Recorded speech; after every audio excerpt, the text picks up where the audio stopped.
Welcome everybody. I gotta turn this music down. Welcome everybody to BizNiz Ep1. Tonight, gonna premiere. There we go. I'm already tripping over words. Tonight we're gonna premiere the BizNiz with BNizzy. I'm gonna assume that most of you, if I even get any viewers, let's be honest, are gonna be probably know me from NASCAR heat racing, sim racing online. I gotta turn this music down. There we go. This is gonna be a little different than my usual streams. Usually you get me all hot-headed, or yeah, it's usually hot-headed when I'm driving, but it'll be a little different thing here. It's just gonna be. I'm gonna see if I can do it. I'm gonna try to do it more than just weekly. Probably not every night, but whenever I can get on just for an hour or so and just speak my mind, because there's a lot of things I want to say. And, we'll try to get some guests on. Might have one or two on tonight, depending on how things go. Tonight we're just kind of winging it. This is kind of like last minute. Let me start it up now and give it a shot. I had nothing else to do. Just trying to get a feel of things here. But yeah, so what I got going on tonight, as you see, I just finished playing some MLB The Show. I played my Yankees game today. They had the Orioles. What did we do again? We won 6-2. Oh no, I'm sorry, that was yesterday. Oh yeah, nice little 1-0 shutout here. I had Clay Holmes come in and shut it down at the end. But real Yankees, 16-5. One of those days. Luis Gil has been a stud all year. Really the ace of the staff, probably the ace of the league at this point, to be honest. Up until today, gave up I think 7 runs in the first 2 innings or so. I couldn't really pay as much attention. I had some things going on. I didn't pay as much attention as I usually do to the real game today. Thank God. But yeah, so did that. Played my little Somerset game after because I had nothing else to do. The Somerset Patriots. That's the Double-A team for the Yankees. Their game is still going now. They're down 9-4. I got that on the TV. I got the Rick Woodfield game. Major League Baseball celebrating the Negro League tonight down in Alabama. Really cool thing going on. Cardinals lead 6-4. They are in the top of the 6th. Yeah, so that's pretty much all I got going on. Most of this is going to be centered around, I guess, the New York metropolitan sports teams. Big fan of the Yankees and their organization, their farm system. I'm watching a lot of their Double-A games now that nowadays you get the MLB.TV. You can just on the MLB.TV now they have the minor league games, so you can watch a live minor league game. And I'm kind of hooked right now. So I got the baseball bug good this year. It got me really good. This is the guy I want to talk about right now, though. This is what's on my mind that I find it's kind of a big story around the Yankees last week or so, big talking point. I find it so interesting, the issue with Jose Trevino and his arm. Jose Trevino, just, beloved by the fan base. He's been here with the Yankees since 2022, I believe. So he's been here. It's definitely been since at least 2022.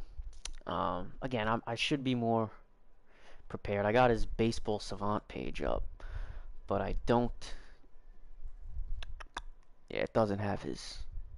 Oh, there it is. Okay, yeah, so he came here in 22, spent 3 years before that with the Rangers. That is interesting. Now that I look at that, that is interesting because this kind of, it's probably just, I'm not going to make a mountain out of something that is just speculation. But so he spent 3 years with the Rangers, and this is now his 3rd year with the Yankees. I believe. Okay, never mind. So So what we've seen from Jose Trevino and what Yankee fans think of Jose Trevino in the past 3 years is just a phenomenal defensive catcher. This is what we were sold, and this is what we've seen so far. And it's been clear. Phenomenal defensive catcher without a bat, but when he came to the Yankees, all of a sudden found his pop. And now he's been a great hitter, one of the clutchest hitters on the team for the last 3 years. Um, and for a catcher, the offense he brings is well above average, and he has been a steal since they got him. Um, it's as or so it seemed. Now the Yankees have had issues the last few years. This year, the Yankees come out, they get Juan Soto, make the moves, come out. We know the story with the Yankees. Arguably, one of the best teams in baseball all year long. Now, in any sport, competition, battle, when you're at, especially now, I'm not involved. I was never involved in anything at the highest level, but I would think at the highest level of competition, when you have so many, the Yankees have had so many glaring holes in their game for the last, really since 2017. Whether it was washed over, oh, we got close enough, blah, blah, blah.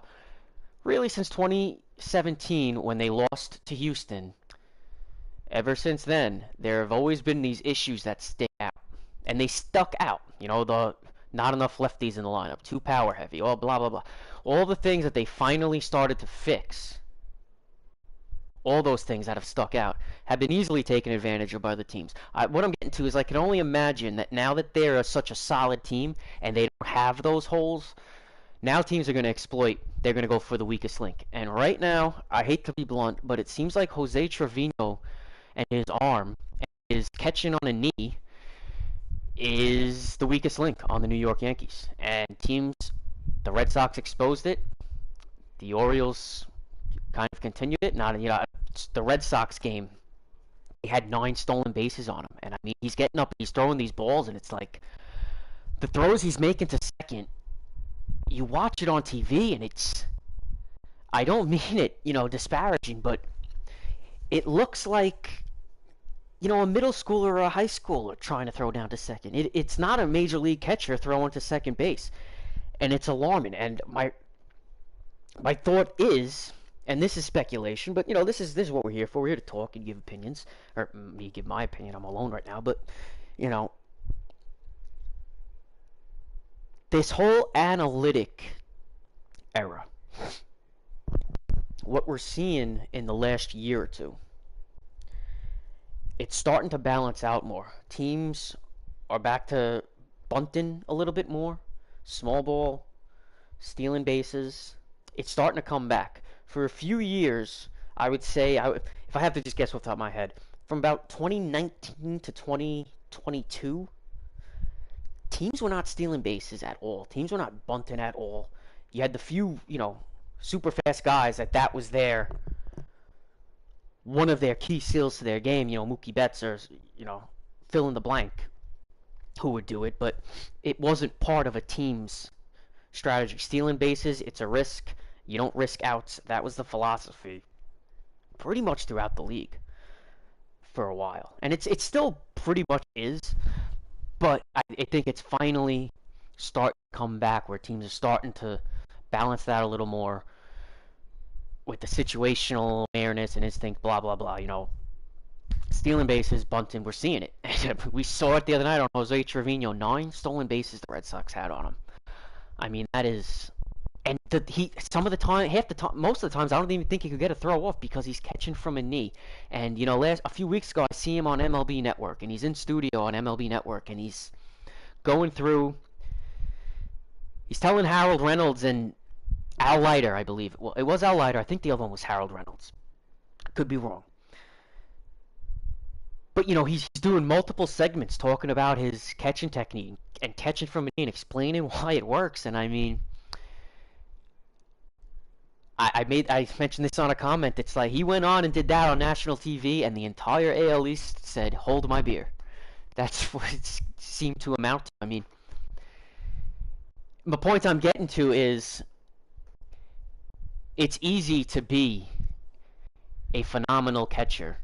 And I'm not taking away from his framing, and I'm not taking away from him blocking pitches. I get that being down on a knee helps you block pitches. I get all that. But it's just, now it's being exposed. Now that teams are willing to run on catchers and take that risk, Now it's not as effective as being on a knee, is it? I mean, that's how it seems to me. And when I'm sure there's plenty of catchers out there. There are. I mean, I'm not the biggest. I'm not as well versed in the whole catching from a knee thing. It's kind of new. I don't understand it. I'll be honest. I'm very get off my lawn with that. I don't think any athletic position should ever involve you being on a knee unless you're hurt or your coach tells you to. I mean, that's when you should be on a knee, in my opinion. But I'm not. Listen, the last time I caught was in junior high, so don't. The guys are in major leagues. They're doing it for a reason. I'm sure that these guys who have arms are able to compensate for it. Jose Trevino does not have an arm. I'm sorry. I think it was. Don't quote me on this yet. I believe 72 miles an hour is his average throw to second base this year. I mean, like I said, when you're watching it on TV, it doesn't look like a major leaguer throwing to second at all. It almost looks like a first pitch. When you see a first pitch at the game, when they bring somebody out, I'm talking about, the ceremonial first pitch. When they bring somebody out to throw the ball to home plate, it looks like a really good ceremonial first pitch. Maybe from like a former pitcher. I'll even give them that. If you brought Mo back or Jeff Nelson back and put him on the mound for a first pitch and he threw a dart, that's similar to what it looks like. And I know I'm kind of bashing him now, and it's not too fair because it's on TV. You're not really getting it. I understand that. But man, when you see other catchers throw to second on TV, it don't look like that. It don't. And yeah, and now that I pull this up here and I see this, it's just interesting. I wonder it's. Oh wait, I said he was with. Okay, so he actually played. This site's confused me. Basically, he had 3 years with Texas, 3 years with the Yankees. His third year with Texas, they wanted to move on from him, and now his third year here with the Yankees, they haven't tried to move on from him yet, but now there's this issue of his arm that's popping up. And again, the framing, the blocking, great. The hitting, above average. Unfortunately, for Trevino, the Yankees don't really need hitting right now. At least it doesn't appear that way. Again, right now there's time to fix the issue. I mean, they know more than me. They're working indoors, but you got guys. You got Ben Rice just got called up. He's a good defensive catcher. He was raking through the AA and AAA. Got called up for Rizzo. Rizzo got put on the DL with the broken arm. He's been playing mostly first base. I don't think he's caught it all. He's played first base. But then you got Augustine Ramirez, who just got called up to AAA. And I'm telling you, he's got a cannon front. And I'm just saying, I'm not saying that it's time yet. Right now, the Yankees are good. There's no need to, I mean, they lost 17-5 or 6, whatever it was today. But overall, they're not in a spot where it's time to, make wholesale changes or whatever the term is. But the point being, Jose Trevino, unfortunately, is expendable. I like him as much as any Yankee fan. He's expendable. They got depth right now with catching, defensively at least. You might not want to bring those guys up. I mean, they brought Rice up already, kind of out of necessity, but you don't want to. They might not. I don't know what the Yankees are thinking, but they might. They probably don't feel like they're ready yet. They want them to. Obviously, I'm sure. Obviously, that's the case. They want them to mature a little bit more in the minors. They would rather not bring them up yet. If offense was an issue, then, that wouldn't be, that might be more, a more pressing issue, but offense isn't the issue. Yankees have offense. They need a catcher who can throw to second base at least half the time. Give me 25% runners thrown out. But over the last 3 days, I mean, I don't know, it's at least 11 or 12 stolen, 12 for 12 on this guy. I mean, you can't have it. That's not, you get into the postseason, teams are exposing it in June. Imagine what's going to happen in the postseason. I mean, yeah, if the playoffs started today, he wouldn't be, if he was even on the roster, he would not be starting. It would be Austin Wells. Maybe even Ben Rice above him, honestly. I mean, that's how bad it was. But we are in June, so he's got time to straighten it out. They have time to work with him, figure something out. But I don't see how, when you're throwing 72 miles an hour to second base, I don't see how catching from a knee is I don't see how that's fixable unless you change that. You got to be able to pop up. A lot of there's also it's also on the pitchers. Let's not, well, I guess what I'm doing is glossing over it. But Stroman the other night in Boston getting no sidestep and no getting control of the game at all. So that didn't help. But um, yeah, your eyes can't be fooled when you can see it clear as day that it's a problem. And yeah, it's really fascinating. Like I said, it just seems like this is all. I know this is all speculation. Like I said, don't take anything I say here. This is just me. I'm just in my bedroom talking. But it's interesting how the analytics started appealing, balancing back out. Now teams are playing it a little more instinctually, and now this thing is getting exposed with him. And I just feel like when we got nobody, I had never heard of him. I'd seen the name. I wouldn't be able to tell you what position he played though. If I saw the name, I could probably say, yeah, I think that guy plays for Texas. But I didn't know him until he got to the Yankees. I don't think the average Yankee fan did. I don't even think I'm not an average Yankee fan. I'm a diehard Yankee fan. I did not know anything about this guy. He kind of snuck under the cracks, and now it's like, well, now we're kind of seeing, I think. I hope not. I hope I'm wrong. I hope they figure it out and they find a solution to it. But yeah, so enough about that. I feel like I've rambled on with that. Hopefully I articulated that right. Like I said, next time I do this, I'm going to try to get some notes and get it all planned out. But just trying to wing it now. I'll try to get us going for another half hour here. See if I can get a guest up here. I have been in contact, but can't make any promises. Wait, let's see. What can we go to now? I guess I'll just talk about me for a bit. So as far as the racing goes, I'm pretty excited. Haven't raced competitively. Haven't raced at all online. About a month. I was racing for FTR for a few seasons. Had a few runs at a championship there. Didn't work out. Came close. But some things changed. Decided it was time for me to get some time off. Some things weren't fitting right with me anymore, and some things that I needed to also, it wasn't. There was kind of in my opinion, it was a kind of a two-way street. But at the end of the day, nothing but respect for those guys. It was a great place to race. I got started in what now is Gearhead Racing. It used to be Hammer Down Racing. That's where I started my sim racing career, and that's where I really started to. Then went to FTR. Yeah, and just the competition there. That's just, man, racing for championships is something, man. Those guys, it's a video game, but man, there's some leagues out there, man. So anyway, I'm really excited. I'm going to be racing again tomorrow night. I'm going to be racing with Phantom Racing League. My first time going over there. I'm getting the itch again. It was good. I needed some time off to regroup and kind of reset. And yeah, I'm getting the itch. Got back in, got the rig back out. What was it? Sunday. This past Sunday, we had the Travis Tyson Memorial Race. My good friend Shady Acres puts on every year. The last 2 years after we lost him.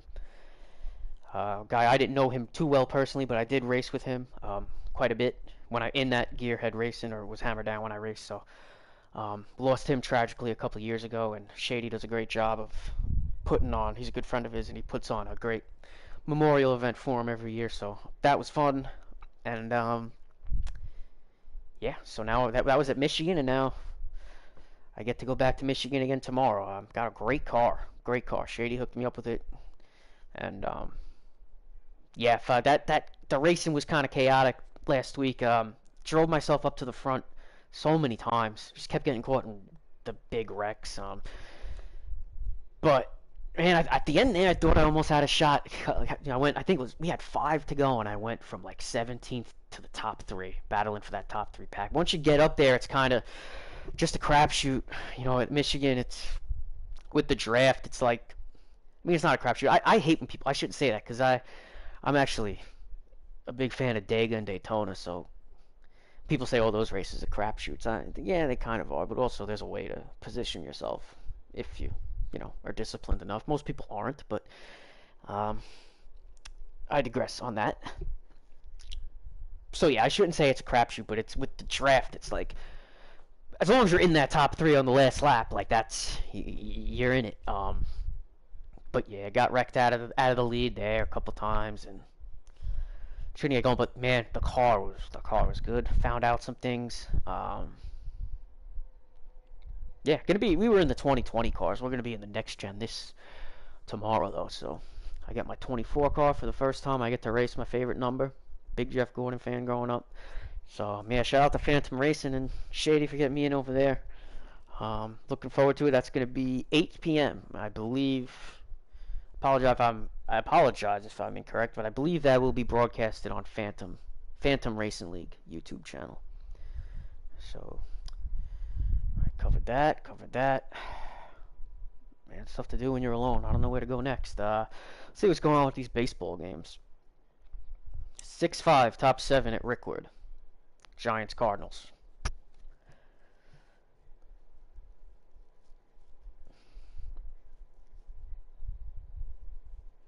Nah, Patriots down 9-5. Somerset Patriots. They're in the bottom of the ninth. And Grant Richardson, excuse me, has just struck out. So they're down to their final 2 outs. I don't know, what can I talk about here? I still got Trevino up here. I'm gonna save.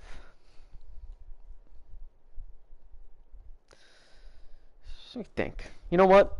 Oh, here we go. You know what? He just saved me. I was about to have to take an emergency commercial break. But, there he is. Shady, you got a copy? Hey, what's up, brother? Here he is, my man Shady. Welcome to the business. What's going on, man? I like that name, right? That's a good name, right? BizNiz, the business, get it? I like I it. just ruined it though by explaining it publicly. Well, I I like just it. ruined it by explaining it. It's catchy. It's catchy. It's good, right? You like that? Yeah, it's I think it's catchy. going places. Just Yeah. actually just finished talking about mentioning my debut tomorrow with Phantom. You Which mean Saturday? You mean Saturday? tomorrow today is Thursday. I'm Today's thinking it's Thursday. Friday. I'm thinking it's Friday. All Only a right, few more. Saturday. Yeah, Saturday. So A few tell more hours to go till Friday. Then it'll be tomorrow. Yeah, so tell me a bit about it, man. I'm getting into it. I'm brand new. I know I looked at the roster. There's one or two drivers I know, I think. And then the rest there's a couple, maybe one or two others who I've seen around and watched or broadcasted for, but I don't know them personally. So, I don't know, give me a little just tell me about the league. Promote it, tell me about it. Kill two birds with one stone right now. Well, most everybody in the Heat Five community knows Phantom, the Phantom Racing. You know, it was started by Elvin Priest, over a year ago, a couple of seasons ago.